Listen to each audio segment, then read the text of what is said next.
Hi అండి, అందరికీ నమస్కారం. Welcome to our channel. This is Vikram from learner zone. ఈరోజు అయితే మనం ఎయిత్ క్లాస్ సోషల్‌లో మనకు 13థ్ లెసన్ ఇండియన్ కాన్స్టిట్యూషన్. ఓకే. భారత రాజ్యాంగం అయితే మనము నేర్చుకుందాం. దీంట్లో నుండి కూడా మనకు TET and DSC point of వ్యూలో ఇంపార్టెంట్ వస్తున్నాయండి. దయచేసి మీరు చేయవలసినటువంటి మొట్టమొదటి పని మీరు సబ్స్క్రైబ్ చేయండి కొత్తగా చూస్తున్నటువంటి మిత్రులు. అలాగే వీడియోని అయితే లైక్ చేయండి. మీరు వాట్సాప్ అలాగే ఇన్స్టాగ్రామ్కి సంబంధించినటువంటి గ్రూప్స్లలో మీరు ఉండాలి అంటే లింక్ నేను డిస్క్రిప్షన్ కామెంట్ బాక్స్లో ఇచ్చా, చూసుకోండి, జాయిన్ అవ్వండి. ఓకే. డైలీ న్యూస్ పేపర్స్ పంపిస్తున్నాం, క్లిప్స్ పంపిస్తున్నాం, అద్భుతమైనటువంటి అవకాశాలు అన్నీ కూడా మనకున్నాయి. కాబట్టి సద్వినియోగం అనేది చేసుకోండి. ఓకే. ఇక్కడ మనం చూసుకున్నట్లయితే ఇక్కడ మనం చూద్దాం.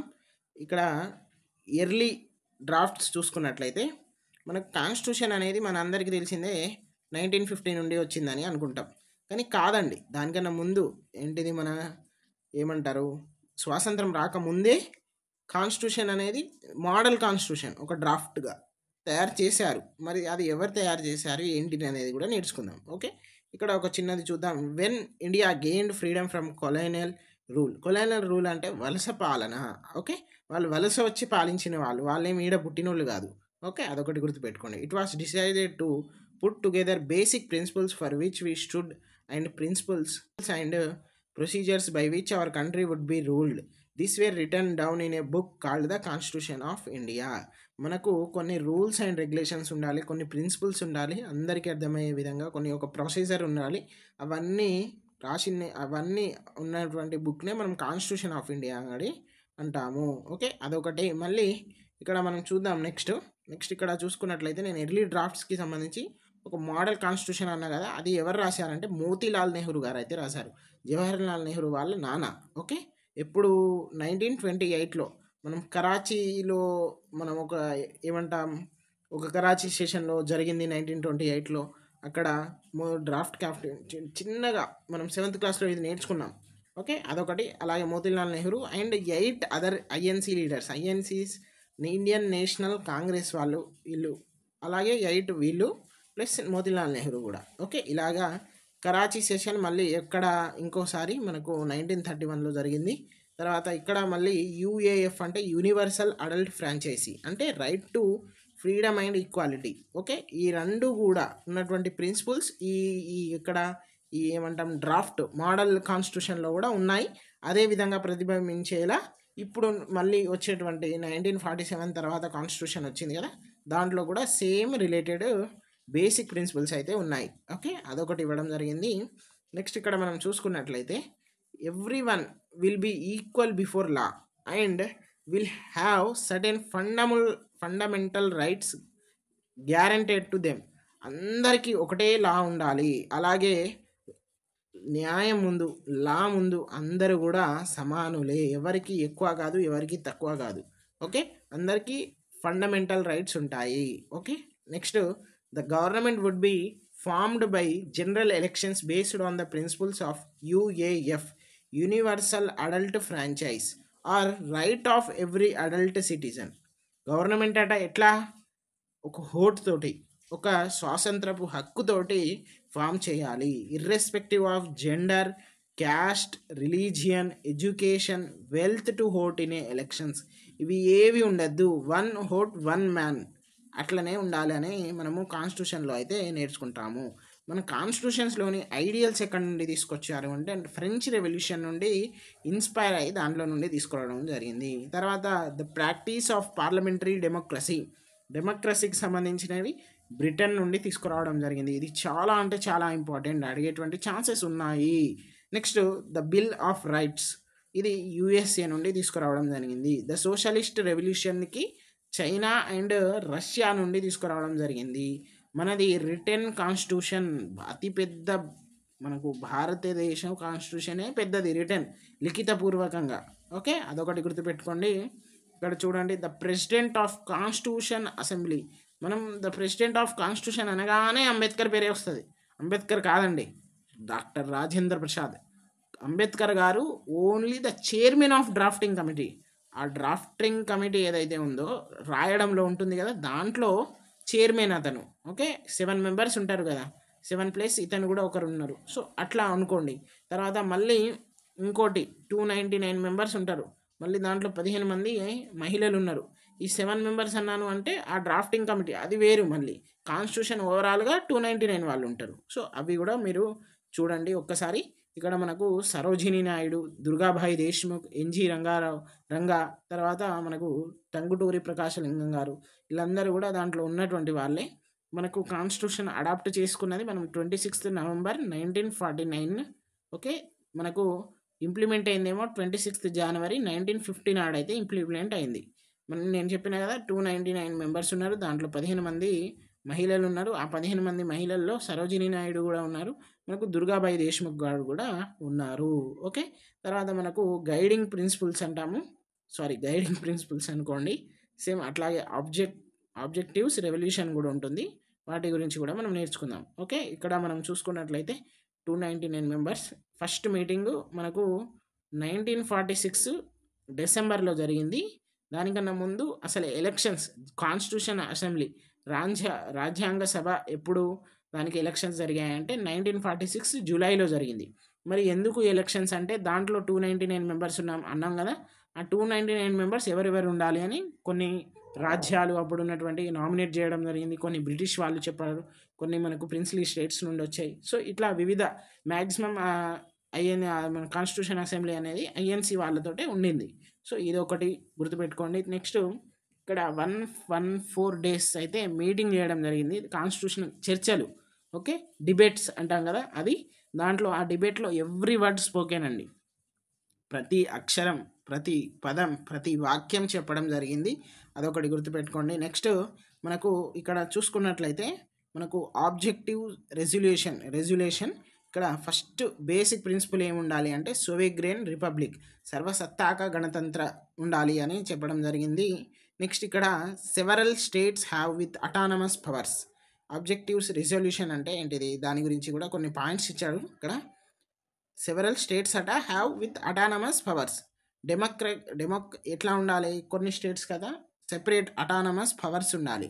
Next democratic, secure, justice, equality and freedom to all citizens. ప్రజాస్వామ్యంగా ఉండాలి, న్యాయాన్ని సంరక్షే విధంగా ఉండాలి. అలాగే ఈక్వాలిటీ, సమానత్వంగా ఉండాలి. స్వేచ్ఛ, ప్రతి పౌరుడికి స్వేచ్ఛ అనేది ఉండాలి.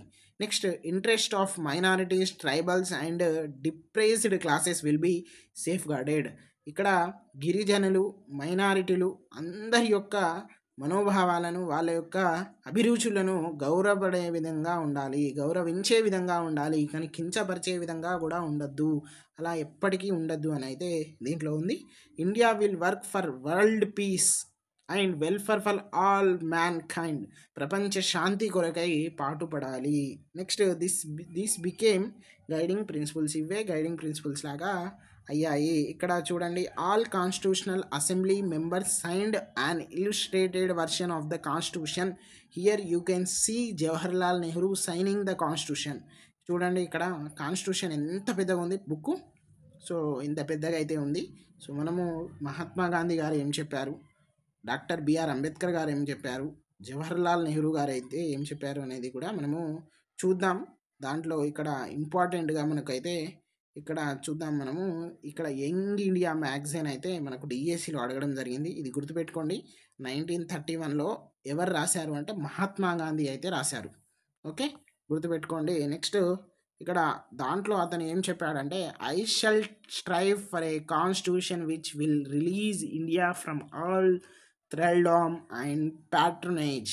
I shall work for an India in which the poorest shall feel that it is their country, in whose making they have an effective voice. An India in which there shall be no high class and low classes of people. An India in which all communities shall live in perfect harmony. There can be no room in such an India for the curse of untouchability or the curse of the intoxicating drinks and drugs. Women will enjoy the same rights as man. I shall be satisfied with nothing else. నాకు తెలిసిన ప్రకారం మీకు అర్థమై ఉంటుంది. ఇక్కడ ఎవరు కూడా poor కాదు, ఎవరు రిచ్ కాదు, అందరికీ సమాన హక్కులు కల్పించాలని ఓవరాల్గా చెప్పిండు. ఓకే, నెక్స్ట్ ఇక్కడ this dream of an India without inequality was shared by doctor BR Ambedkar, who played a key role in the making of the constitution, but he had a different understanding of how inequalities could be removed. ఇతను ఎంత ప్రభావితం అయ్యిండు, ఎంత ప్రభావితం చేసిండు అనేది మన అందరికీ తెలిసిందే. నేటికి 70-80 సంవత్సరాలు వచ్చినా కానీ స్వాతంత్రం, మనం వాళ్ళ పేర్లు ఎందుకు స్మరించుకుంటున్నామంటే వాళ్ళు చేసినటువంటి విజయాలు అలాంటివి, వాళ్ళు చేసినటువంటి ఘనతలు అలాంటివి. Okay, in this concluding speech to the Constitution Assembly, he started his anxiety very clearly. On the day 26th of January 1950, we are going to enter life of contradictions. In politics, we will have equality, and in social and economic life, we will have inequality. In politics, we will be recognizing the principle of one man one vote. Okay, ఈ principle ఎవరు అడిగారు అని కూడా చెప్పచ్చు. మనకు economic సోషల్లో equality ఉన్నా పాలిటిక్స్లో మాత్రం ఈక్వాలిటీ లేదు. సో వన్ మ్యాన్ వన్ ఓట్గా చేయాలి అని అయితే చెప్పిండు. నెక్స్ట్ ఇక్కడ ప్రియంబుల్ ఆఫ్ కాన్స్టిట్యూషన్ చూసుకుందే మనము జవహర్లాల్ నెహ్రూది కూడా ఇక్కడ ఉంది. ఫ్యూచర్ అనేది ఈజీ కాదు, దానికి తగ్గట్టు మనం పాటుపడాలి. మనము దేశానికి సేవ చేస్తున్నామంటే మనము దాంట్లో ఉన్నటువంటి ప్రజలకు సేవ చేస్తున్నామని అర్థం. సో బాగుండాలి అని జవహర్లాల్ నెహ్రూ గారు అయితే చెప్పడం జరిగింది. నెక్స్ట్ ప్రియంబుల్ ఆఫ్ కాన్స్టిట్యూషన్ చూద్దాం. The values that inspired and guided the freedom struggle form the foundation of India's democracy. మనము చేసినటువంటి పోరాటం, మనం చేసినటువంటి ఆశయాలు, మన విలువలు అవన్నీ కూడా ప్రియంబుల్ కాన్స్టిట్యూషన్లో ఉన్నాయి. These values are embedded in the preamble of the Indian Constitution, which is a short statement of its basic and objectives. మనం అంతా కాన్స్టిట్యూషన్ అంతా కూడా అందరు చదవలేరు కాబట్టి ప్రియంబుల్ అంటే ఒక ప్రీ ఫేస్ లాగా, అంటే ముందు మాట లాగా అయితే ఉంది ఇది. They guide all provisions of Indian constitution, అక్కడ ఉన్నటువంటి అన్నీ కూడా ఇందులో ఉంటాయి. కొంచెం మనం చూద్దాం. We the people of India having resolve to constitute India into a republic and to secure to all its citizens justice, liberty, equality and fraternity, give ourselves this constitution. Okay, మనకు మనమే రాసుకున్నటువంటి కాన్స్టిట్యూషన్ అన్నట్టు. దాంట్లో కొన్ని words ఉన్నాయి, వర్డ్స్ని కూడా ఇంపార్టెంట్గా ఇవ్వడం జరిగింది. ఇప్పుడు ఇది ప్రియంబుల్, మీరు చదువుకోండి. ఓకే, దీంట్లో సెక్యులర్ అంటే ఏంటిది, డెమోక్రసీ అంటే ఏంటిది, జస్టిస్ అంటే ఏంటిది, ఈక్వాలిటీ అంటే ఏంటిది, తర్వాత రిపబ్లిక్ అంటే ఏంటిది, సోవిగ్రియన్ అంటే ఏంటిది, ఓకే, సోషలిస్ట్ అంటే ఏంటిది అనేది చూద్దాం. We the people of India, the constitution has been drawn up and enacted by the people through their representatives and not handed down to them by a king or any outside powers. This is an assertion of the democratic nature of our republic. ఏంటిదట, మేము ప్రజలము, ఎక్కడ representatives ఉన్నారు కదా 299 మంది. Okay, వీళ్ళైతే మనకు లిఖితపూర్వకంగా రాయడం జరిగింది, ఎలాంటి ప్రభావితం లేదు, ఏ కింగ్ లేదు, ఏ బయటోడు ఎవ్వడు లేడు, మనకు మనమే రాసుకున్నాం అని చెప్పారు. నెక్స్ట్ రిపబ్లిక్ అంటే the head of the state is an elected person and not a hereditary position as in a Kingdom రాజ్యాధికారం లాగా ఒక రాజు ఉండడు, ఒక హెరిడేటరీ వంశపారిపర్యంగా అస్సలే ఉండదు. ఒక ఎలక్టెడ్ పర్సన్, ఒక డెమోక్రటిక్ వాల్యూస్ తోటి నిండి ఉన్నటువంటి వ్యక్తి మన యొక్క రాజు అని చెప్పడం జరిగింది. నెక్స్ట్ సోవెగ్రెన్ అంటే India will have supreme right to take decisions on internal as well as external matters and make her own laws. No external power can make laws for India. బయటోడు వచ్చి పని చేయాల్సిన అవసరం లేదు, నా సంసారం నేనే చూసుకుంటా, నా బతుకు నేనే బతుకుతా, నా లోపల ఏమైనా అయితే ఇష్యూస్, ఎనీ స్టేట్స్ మధ్యలో ఇష్యూస్ అయితే నేనే చూసుకుంటా, బయట పాకిస్తాన్ వస్తే వాడిని కూడా వేసేస్తా, అవన్నీ నిర్ణయాలు నేను, నా క్యాబినెట్ మినిస్టర్స్, నేను, నా ప్రజలే చూసుకుంటాము, సుప్రీం రైట్స్ మాకే, బయటోనికి ఇవ్వడానికి లేదు అని చెప్పడం జరిగింది. నెక్స్ట్ సోషలిస్ట్ అంటే wealth is generated socially by all through their work and it should be shared equally by all. The country should strive to reduce and end all kind of inequality. సోషల్గా, ఎకనామికల్గా అందరికీ ఈక్వల్గా చూడాలి అని చెప్పడం జరిగింది. ఎలాంటి inequalities, అసమానత్వత అనేది లేదు, ఉండద్దు. ఓకే, నెక్స్ట్ సెక్యులర్, లౌకిక తత్వం. The government will not be run on the basis of any religion. Government అనేది ఎలాంటి ముస్లిం, క్రిస్టియన్, హిందూ, సిక్, బుద్ధిజం ఇలా ఒక రిలీజియన్ మీద బేస్డ్ అయి ఉండి పెట్టద్దు. ఓకే, నెక్స్ట్ ఇంకొకటి మనం చూసుకున్నట్లయితే citizens will have complete freedom to follow any religion or no religion at all. Government will not favour to any religion. Peoples అనేవాళ్ళు ఏ రిలీజియన్ అయినా పాటించు, లేదా పాటించకపో, లేదా మొత్తానికి అసలు రిలీజియన్ లేకుండా కూడా ఉండొచ్చు అని చెప్పడం జరిగింది. కానీ గవర్నమెంట్ మాత్రం అందరికీ సమానంగా చూడండి, ఒకటే రిలీజియన్కి చూడొద్దు అని సెక్యులర్ చెప్తుంది. డెమోక్రటిక్ అంటే a form of government where people enjoy equal political rights, elect their representatives to make laws and run the government and hold the representatives accountable. మనము ఎంచుకున్నటువంటి వాళ్ళు రిప్రజెంటేటివ్స్ అవుతారు. మన MLA, MP, ZPTC, MPTC, sarpanch, president, అలాగే మన prime minister, CM ఇట్లా ఉంటుంది. వాళ్ళు all equal enjoy చేస్తారు మరి వాళ్ళు నిజంగానే అట్లా ఉంటుంది. ఓకే, వాళ్ళు జవాబుదారీతనంగా ఉండాలి government and their representatives. Justice అంటే ఏంటిదంటే all citizens should get what is their due is in determining what is due to them. No discrimination will be made on account of their birth into a particular caste, tribe, community or sex or beliefs, religion, political opinions, etc. or wealth, rich or poor or status. The government, however, may take special steps to protect those who have been historically wronged or due to caste or gender or communal discrimination. న్యాయం అందరికీ సమానంగా అందాలి. కులం, మతం, జాతి ఏం చూడొద్దు.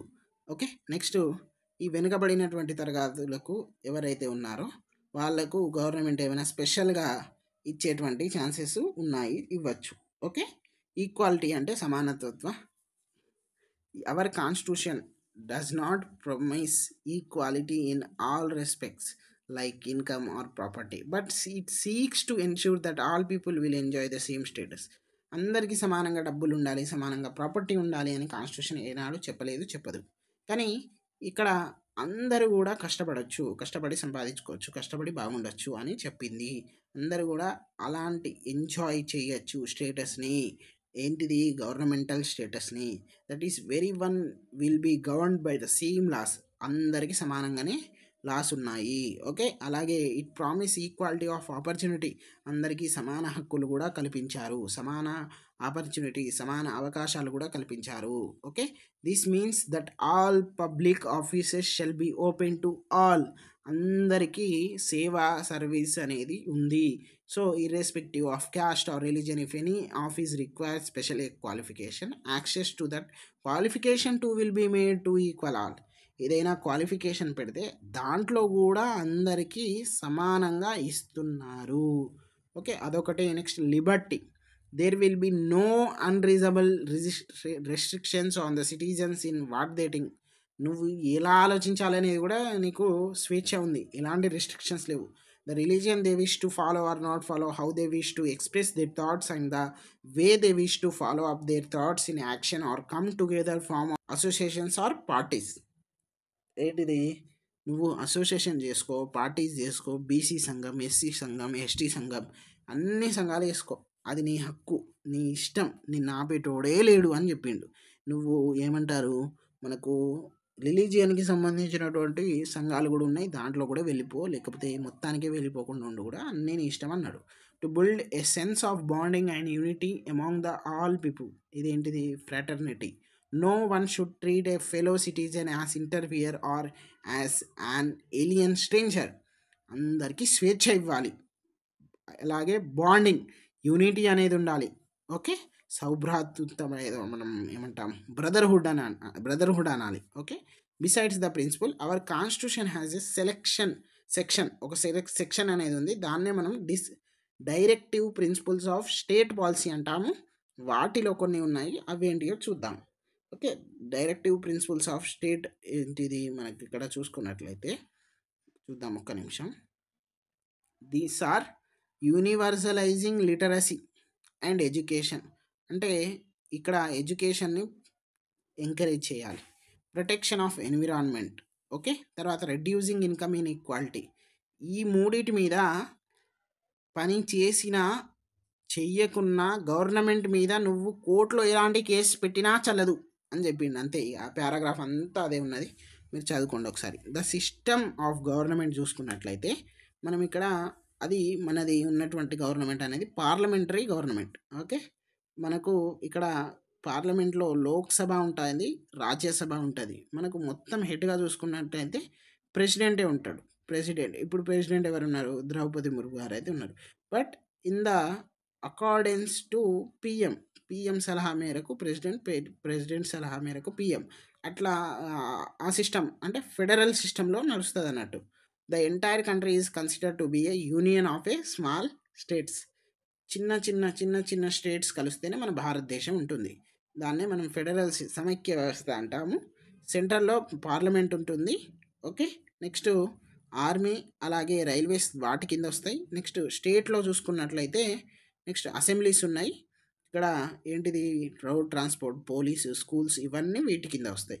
Next ఇప్పుడు మనము చూసుకున్నట్లయితే కాన్స్టిట్యూషనల్ అమెండ్మెంట్స్ ఉంటాయి. ఏంటి అంటే ఇవి కాన్స్టిట్యూషనల్ అమెండ్మెంట్ అంటే ఇప్పుడు కొన్ని ఆర్టికల్స్, కొన్ని సెక్షన్స్ అవన్నీ కూడా ఎప్పుడు మనకు 1950 అప్పుడు కాన్స్టిట్యూషన్ చేసినప్పుడు చేసిర్రు. కానీ తర్వాత మారుతా అంటే మనకు అప్డేషన్ అవుతుంది. ఇప్పుడు అప్పుడు ఏఐ లేదు, ఇప్పుడు ఉంది.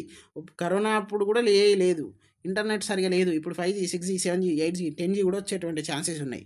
సో మనం కూడా అప్డేట్ అవ్వాలి, మన కాన్స్టిట్యూషన్ కూడా అప్డేట్ అవ్వాలి అని ఒక రూల్ పెట్టడం జరిగింది. దాంట్లో టిల్ 2013 వరకు ఎంత 99 అమెండ్మెంట్స్ అయినాయి. ఇప్పుడు మనము 2025లో ఉన్నాం కదా. యాజ్ పర్ జూలై 2025 106 అమెండ్మెంట్స్ అయినాయి. అదొకటి గుర్తుపెట్టుకోండి, ఓకే. నెక్స్ట్ నేను ఒకటి చెప్పడం మర్చిపోయినా, ఏంటిది అంటే అది ఇక్కడ కాన్స్టిట్యూషన్ 42 అమెండ్మెంట్ చూసుకున్నట్లయితే ఇది 1976లో చేయడం జరిగింది. In the period of Indira Gandhi prime minister. ఏంటిది సోవిగ్రెన్ డెమోక్రటిక్ రిపబ్లిక్ అని ఒక వర్డ్ అయితే ప్రియంబుల్లో చేర్చడం జరిగింది. నెక్స్ట్ ఇంకొకటి ఏంటిది 42 అంటే 1976. ఇది కూడా ఎప్పుడు చేశారు అంటే యూనిటీ ఆఫ్ ద నేషన్ అనేది వర్డ్ కూడా చేర్చడం జరిగింది. ఇక్కడ 3rd జనవరి 1977లో అయితే ఇది మనకు ఇంప్లిమెంట్ అయింది. కానీ ఇది చేయడం ఇప్పుడు 76లో. సో అది కూడా గుర్తుపెట్టుకోండి, ఓకే. నెక్స్ట్ మనము చూసుకున్నట్లయితే preamble of constitution of United states of America ఉంది. ఇక్కడ preamble of constitution of south Africa ఉంది. సో ఇది కూడా మనకు వివిధ దేశాల నుండి 2 ప్రియంబుల్ అయితే ఉన్నాయి ప్రవేశికలాగా, అవి కూడా చూడండి. So please do like, share and subscribe our channel. ఇది మేము ఎంతగానో కష్టపడి చేస్తున్నాము, మా యొక్క టైంని మీ మీద ఇన్వెస్ట్ చేస్తున్నాము. మీరు ఇచ్చేటువంటి రివార్డ్ మాకు ఒక లైక్, ఒక సబ్స్క్రైబ్, ఒక షేరు. సో ఖచ్చితంగా మీరు మమ్మల్ని ఆదరిస్తారని అయితే మేము అనుకుంటున్నాం. ఓకే అండి, థ్యాంక్ యూ. నెక్స్ట్ క్లాస్లో కలుద్దాం.